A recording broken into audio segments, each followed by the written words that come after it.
Saat қараған жоқпын. Кешіріп қойыңыздар. 12-ден өтті, 1-ге шықылдап қалды, бірден өтті десімдер болады. Ана жерден кечене bir 5-6 kişi çoğulup alıp ana men al çoğulup alıp anam Bakay Kaşkar bayıp bile Kaşkar hep bile men bilmem Bakay'dın bakırçağınçı. Ana oşoğa bir udas verine berip atacak elдің көзөмөлдөп. Mındayınca aytkanda rejim geldi. Bakiyev'tin sisteması geldi. Ошондуктан мен жана Bakay Кашкарбаевка мен моюн бербейм. Садыры болобу, Камчыбек болобу, Bakay болобу, ошол Чаңгазатта келип алып туруп эми сыймыкты тепкилеп аткан акмактар болобу, мен башым ийбейм. Темир болот деген жестен бар эмгекчилдик. Ошол Bakay Кашкарбаевка сыйлык берсе кол чаап турат. Мен ошолорго баш ийбейм. Мындай. Биз эгемендүүлүк болушубуз керек. Биз жүгүнүп кол чаап турбашыбыз керек. Ошон үчүн айтып атпаймынбы, азыр коноктон чыгып келаттым эле. Кээ бирлер ойлойт, мас экен коноктон чыгып келип. Мен сопсомун. Айтайын. Bakay мен үчүн эч ким эмес. Садыр да мен үчүн эч ким эмес. Садырды мен уруп да ойнобойм. Садыр президент болсо өзүнө президент, мен үчүн президент эмес. Анын президенттик башкаруусун мен каалабайм. Мында ачык айтайын. Элдик болуш керек. Мында ачык айтайынбы? Ушуну любой жерге чыгаргыла. Биринчиден. Экинчиден мен Садырдын, мен президенттин каалабайм дегеним Bakay Кашкарбаев мага окшогон түрмөгө отуруп чыккан адам. Элдин көзөмөлү деп удас берине болот. Ким Bakay? Эч ким эмес Bakay мен үчүн. Bakay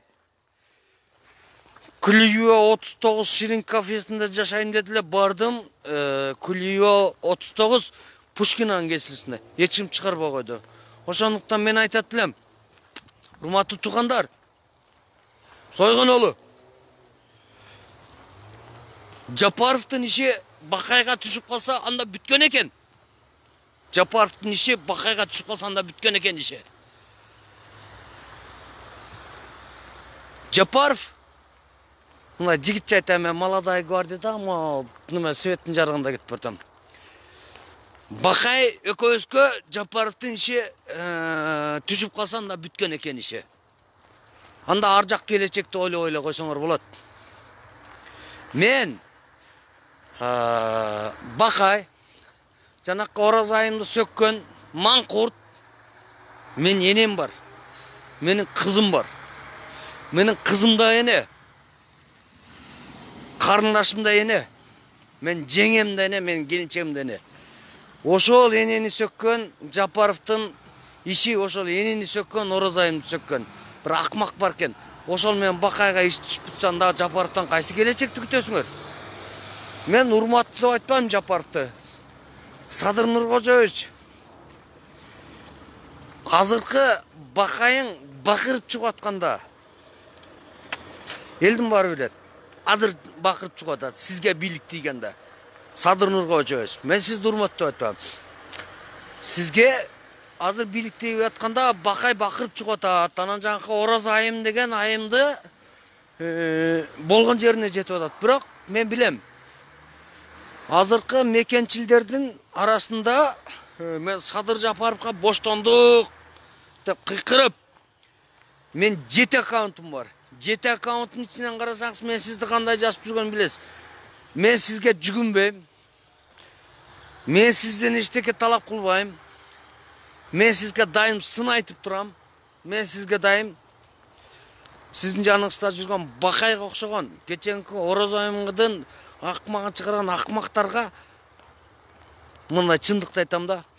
Ошо мен сиз камалып отурганда Нуркожоевич Садыр 2017-2018 саясий куугунтуктарга боштондук деп Атамекен партиясы, Мекенчил партиясы кыйкып отурганда, азыр сиздин жаныңызда жүргөн алдар көсө аферист Bakayга окшогон, жанакы Оразайымды сөгүп отурган акмактар жок болчу. Билесиз, 23 апрелде 2018 Митинг кылганда Садыр Нуркожоевич, мен ачык эле айтайын. Сизди эч ким колдоп чыккан эмес. Атамекен партиясынын 7 обласы колдоп чыккан. Ошондо сизге бир 200-150 адам чыккан. Ошондо биз Садыр Нуркожоевичке боштондук деп Атамекен партиясынан ар бирибиз чыгып кыйкырып өкүрүп турганбыз. Сиздин жаныңыздагы акмактар, Биримдик партиясы, Кыргызстан партиясы, Райым миллиондун жүгүрүктөрү, курчактары сизди кеп кылган эмес. Биз кеп кылып турганбыз. Садыр Нуркожоевичке боштондук, Текебаевка, Чотоновко, Райхан Төлөгөновго боштондук деп кыйкырып турганбыз. Ушуну неге билбейсиз? Анан бүгүн келип алып турган жана Бакай деген акмакка, Бакай деген жиндиге сиз бүгүн удастойно өйрөтасыз, элди көзөмөлгө алсын деп. Алганга укугу жок. Эгер мыйзам түрүнө келгенде Бакайга арыз жазып туруп, соттотуп жиберсек, жакшы кам алып кетет да. Анан Садыр Жапарович Нуркожоевич деп да айтайын. Садыр Жапарович Нуркожоевич деп айтайын. Сиз президент болдуңуз. Сизге ар бирибиз сын айтып турушубуз керек. Сизге ар бирибиз элдин көйгөнүн айтып турушубуз керек, ошону көтөрүшүңүз керек. Анан жана Бакайга окшогон, жана Ороз Айымга окшогон акмактарыңызды тыйып коюңуз. Мелис Аспеков деген акмагыңыз бар эле. Мен сизге жабыштырып айтам. Мелис Аспеков деген акмагыңыз бар го. Ошол акмагыңыз бирөөнүн тузун ичип алып туруп ошол кайра тузга чычкан бала болчу. Акыры эмне болду? Акыры $250,000 менен камалды. Бирок Айгүл жеңе, мени жакшы тааныйсыз. Мен сиз менен сүйлөшүп тургам. Раматыл Дастан да мени жакшы таанчу. Дастан менен сүйлөшүп тургам. Анан Садыр Нуркожоевич, сиздер эгер элим десеңиздер, Мелис Аспековго болушпашыңыздар керек соттун убагында. Мелис Аспеков сиздердин атыңыздарды сатып, далайларды сыздатып, далайларды алдап, далайларды талкалаган. Далайлардан акча өндүргөн. Садыр Нуркожоевич, урматтуу деп айтпайм мен сизди. Урматтууга татык эмес. Сиз качан элге иш кыласыз, ошондо урматтуу Садыр Нуркожоевич деп айтам. Атага чери сиз урматтуу боло элексиз. Анткени биз көрдүк. Акаевди да, Бакиевди да, Атамбаевди да, Соромайды да. Урматтуу деп кожонун эшигендей мактап алып, булар аркасына сийип коюшту. Ошон үчүн мен айтпайм урматтуу деп. Нуркожоевич Садыр. Нуркожоевич Садыр. Сиз Мелис Аспековго болушпаңыз. Эртең сот болсун, сот далилдеп туруп, ошо мошенство менен бери дегенде Аспеков соттолуш керек. Биринчиден. Бирок сиздин атыңызды сатып, Садыр Нуркожоевич сиздин атыңызды сатып далай сыздаткан бул Аспеков. Аны эртең изилдеп чыкса, эгер сиз улуксат берсеңиз, Камчыбек Ташевич, Кыдашевич улуксат берсе, гуур боло, эсен боло, ушундай изилдеп чыкса, Мелис Аспековдун көчүгүнөн көп шакмар чыгат.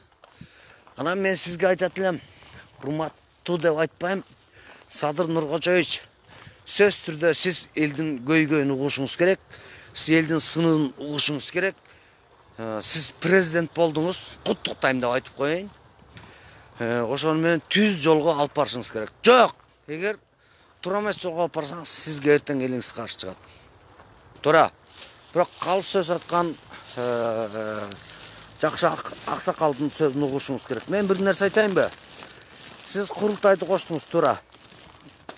Бирок курултайдын ичинде мен ат башын кара суутунан улам, Шыгаев Аку деген байкебиз бар эле. Ошол байкебизден мээси жок күлүгү аргымагы бар эле. Ошонун багын байлаган 94-жылы мен чабандес болчумун. Ошол убакта мен ат чаап жүргөн адам болчумун. Бала болчумун да, ат чаап жүргөн ипподромдо. Эсен деген ошол Шыгаев Акунун баласы. Мен Нургазы, Тыны Абдулашевдин баласы, Сапа деп мен байкем болот ошол. Көптөр ат чаап, Сатаров Рахат дегендер. Ошолор ат чаап жүргөндө 94-жылы. Богачынын белгилүү күнү болуп, нарында ат чабылганда Ашыр Алиев деген акмак бар. акмактын бетине азыр да айтып берем, биз чоңойдук, 40ка чыктык. Ошол 4 түлүк мал үчүн аттын багын байлап койгон. Анан ошол аттын багын байлаган Ашыралиевке сиз ишенип атасызбы? Кече өңкү бриллиант жыланды жазган Чолпонбек Абыке уулу деген кошоматчы акмакка сиз ишенип атасызбы? Ой, сиз аңга баратасыз, Садыр Нуркожоевич. Ошон үчүн мен айтайын. Бакай. Мен ачык айтайын. Бакай. Бакайга окшогон акмак. Жанакы Орозайымды абырын кетирем деп өзүнүн абыры кеткен акмак. Ашыралиев Чолпонбек Абыке уулуга окшогондорду жок кылмайын, сиздин жолуңуз кыска болот. Карапиярдын өмүрү да кыска болот, жолу да кыска болот. Садыр Нуркожоевич, кичине мындай абыр керек.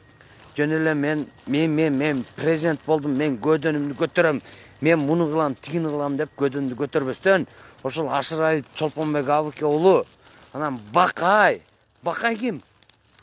Сиз да камалып чыктыңыз. Сиз көрүлөк жерди мен да камалып чыккам, мен да көрүп чыккам. Ошолорго ишенгенден сиздин күнүңүз бүткөн экен да, мындай айтайын. Ошон үчүн ошол Бакай, Ашыралиев, Чолпонбек Абыке уулу, анан жанакы Орозайым деген бар го, мейли кыз кичкен сыйлап коелу. Ошонун шерменесин чыгарам деп өзүнүн шерменеси чыгып калган акмактарды жок кылмайын, сиздин өмүрүңүз жашай берет. Бирок бийликте Карапиярыңыздын жолу алыска барбайт. Мен Нургазымын. Садыр Нуркожоевич, Айгүлжа мен жаштан. Раматылык дастан да мен жаштанчу. Дастан барган жерге биз да барабыз чылаңач. Ошону бир эстеп коюңузчу, бир эле айтайын. Анан мындай калысты калыс, чынды чын деп айткандардын кичине сөзүнө ишенип койсоңуз, анан калп эле бир каяктагы булжырбайларга ишенбей, каякта бир акмактарга ишенип эле анан жөн эле өзүңүздүн көйдөңүздү көтөрүп чыгып, калп сүйлөп, ушактагандай болбойн, анан мен чындыкты айтып атам деп эле ушактагандай болбойн, анан деп коюп эле ушактай бербеңиз. Мен ачык айтайын. Сизге окшогон президенттин 4 күн көрдүк. Мен балдарым келечеги үчүн сизге окшогон президенттин бетин айтып мен коркпойм. Азыр десеңиздер, мен азыр мына Молодой гвардия Чуйскийде турам. Башымды кесип кетсе дагы тилимди кесе албайсыңар, мен коркпойм. Мен балдарым келечеги, бир тууганым балдарым келечеги, кошуна колон классташ жана кыргыз мамлекетинин балдарым келечеги үчүн ушундай чындыкты айтам. Анан мен сиздей бирөөнүн жомогуна кирбейм. Анан баягы жамандагандай болбойн деп Садыр Нуркожоевич, сиз дайым интернеттен чыгып атасыз, дайым каналдардан чыгып, жамандагандай болбойн деп алган калп эле жамандап алып анан ушакчы жаман эрдин катындай болуп атасыз. Мындай ачык айтайын. Башымды азыр кесип кетсеңиз, азыр кесип кеткенсиз. Мен коркпойм, анткени келечек үчүн.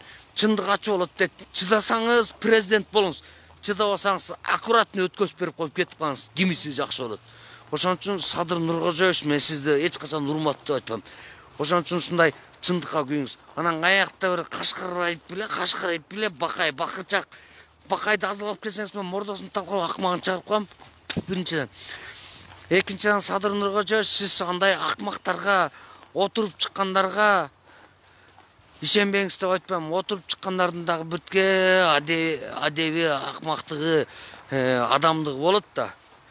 Анан мен ошону айтып атпаймынбы? Садыр Нуркожоевич, да кичине сабырдуулук керек, жакшылык керек. Мен айтып эле коеюн, мен Шайлебеков Нургазы, Атбаш район Карасой айылынан болом. Сиздерге фанат болуп жүргөндөрдү мен эркекче айтайын, мен итмен ылдый көрөм. Итмен ылдый көрөм. Любой фанат келсин, мен айтып берем.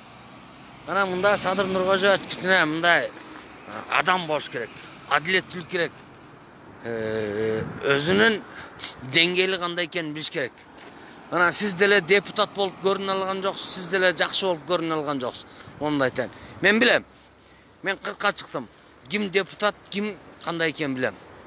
Ошондуктан Садыр Нуркожоевич жана Бакай Сакайга окшогон киритке чаап туруп, анан мында жакшы система түзүңүз. Тазаларды алып келиңиз. Биз 5-октябрда Садыр Нуркожоевич, мен сизди түрмөдөн чыга калып президент болсун же премьер-министр болсун деп чыккан эмес. Мен ошол жерде алдында тургам. Атамекен партиясынын алдында тургам. Ошондо сизде президент болсун, премьер-министр болсун деген эмес. Сыймык Жапыкеев баш болуп туруп, ошол жерде кыйкырып өкүрүп, таза шайлоо болсун, Сооронбай, Шалпык, бечел өкмөттөр кетсин. Кетпесе анда шайлоону тааныбайм деп айтсын деп ошентип турганбыз. Эл болбосо сиз ушул күнгө келбейт болчусуз. Мында ачык айтайын. Анан Садыр Нуркожоевич, мен сизден коркуп калбайм. Кимиң бар? Эгер эртең УКМК менен каягы менен сүйрөп барып туруп мени сурасаңыз, мен дагы сөзүмө так жооп бере алам. Бирок оперлер эмес, ошол УКМК, эсен мунун балдары эмес, сиздин бетиңизге сүйрөп барсын, мени ачык айтайын. Бетиңизге айтып берем, бүт барын. Мондай Садыр Нуркожоевич, момда болгон деп. Бирок кошоматчылар эч качан сүйрөп бара албайт. Мени камап коюшкунда. Менин 2 кыз, 1 балам бар. Мен өзүм квартирантмын. Квартирамды төлөй албай, нанымды жей албай жүргөн адаммын. Нанымды жеп жүрөм, квартирамды төлөй албай, эптеп шымын жыртыгын бүтөй албай жүргөн адаммын да. Эмнеге? Мен өзүм шымын жыртыгын бүтөй албай эле коем, бирок балдарымкын бүтөп берейин деп келечек үчүн жүрөм. Айла жок ушинтип айкырып чыгып атам. Ан Садыр Нуркожоевич, сиздики 100 күндө билинип калат кандай адам экениңиз. 100 күн эмес, 1 жылга жетпей билинип калат. Ошон үчүн урматтуу Садыр Нуркожоевич деп айтайын. Урматтуу деп айтайынчы, мен сизди сыйлайм, президент болуп турсуз. Ошон үчүн сиз калыстык керек, кекчилдиктин кереги жок, айкөлдүк керек, угушуңуз керек. Анан жана Бакайга окшогон, жанкы Орозайымды сөккөн акмак, маңкурт, Шалпык, Батекте болгондорду сиз тыйышыңыз керек. Менин да кызым бар, эртең эне. Ошол энелерди сөгүп атан акмактар тыйыш керек. Анан Садыр Нуркожоевич, мындай айтайын. Эртең чакырсаңыз, эртең бара алам. Мен эсенбиңизден коркпайм, эмгидиңизден коркпайм. Могул жердеки роду болгон милицияларыңыздан коркпайм. Ошондуктан Садыр Нуркожоевич, сөз түрдө жакшы иш алып барыңыз. Biz 5 октябрда кимдерге каршы чыктык эле? Кыргызстан партиясы, Мекеним Кыргызстан, Кыргызстан биримдик партиясында дагы акмак, олигарх, мындайча айтканда элдин канын жуткан, жүнүн терген, элдин мээнетин жеген акмактарга каршы чыкканбыз. Азыр сиздин тегерегиңизде жүрөт. Ошолорду тазалаңыз керек. Сиз рай миллионду камаганга кажети жок деп атасыз. Рай миллионду камашыңыз керек, сиз эртең. Камашыңыз керек. Элдин мээнетин рай миллионду камап туруп, еще миллиондорун костуртуп туруп, соттоп жибериш керек. Ошондо сабак болот, ошондо тарыхты аласыз. Анан рай миллионду камаганга кажети жок, анан кустура алган жоксуз. Сиз Садыр Нуркожоевич, олигархтардын алдында, рай миллиондун алдында рай миллиондун алдында сиз курчак болбоңуз, кукла болбоңуз. Мен ачык айтайын. Сиз президент болдуңуз, ушундай ачык айтайын. Сиз рай миллиондун алдында, олигархтардын алдында курчак болбоңуз. Мен неге айтып атам могул жерде? Мен жашоом үчүн айтып атам. Мен Бакайга окшош бойдок акмак эмесмин. Мен жанакы Орозайымды сөккөн чочко эмесмин. Мен кызым бар, 2 кыз, 1 балам бар. Ошолордун келечегин карап ушинтип айтып атам. Мен квартирантмын. Ошондой айтайын. Мага окшогон квартирант толтура.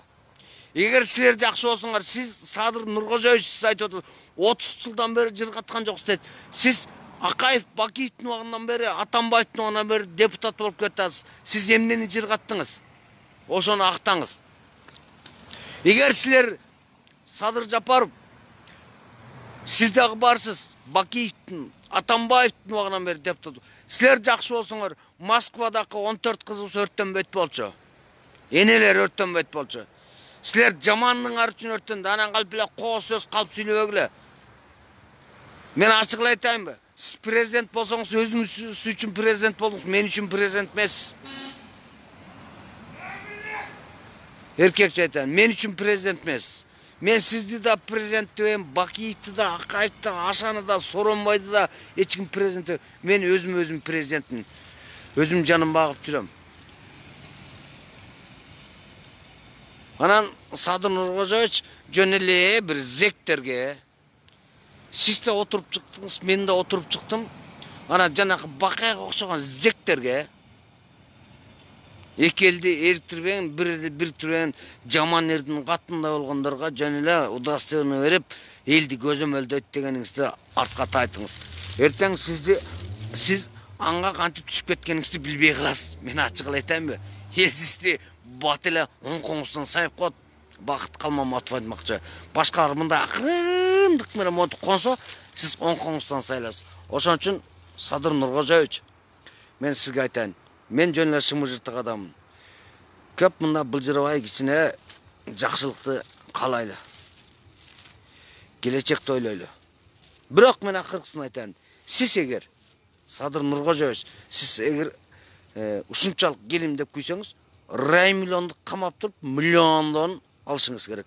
Шаки жана башка сиздин тегерегиңиздер жүргөн кечеүнкү Алга Кыргызстан, кийинки Ак Жол, андан кийинки СДПК, андан кийинки биримдик Мекеним Кыргызстанда жүргөндөрдү кустурсаңыз, Кытайдын каршысынан отурасыз. Бирок 7-тоого асылбаңыз. 7-тоону биз бербейбиз. 7-тоону биз Бакиевдин куйруктарына беребиз. Бакиевдин куйруктарын ит аткандай атабыз. Мен нарындыкмын, Атбашыкмын. Атбашын кара суу айылынан болом. Шайлообек дегендин баласы болом. Нургазы деп. 7-тоого барган Бакиевдин куйруктарын атабыз.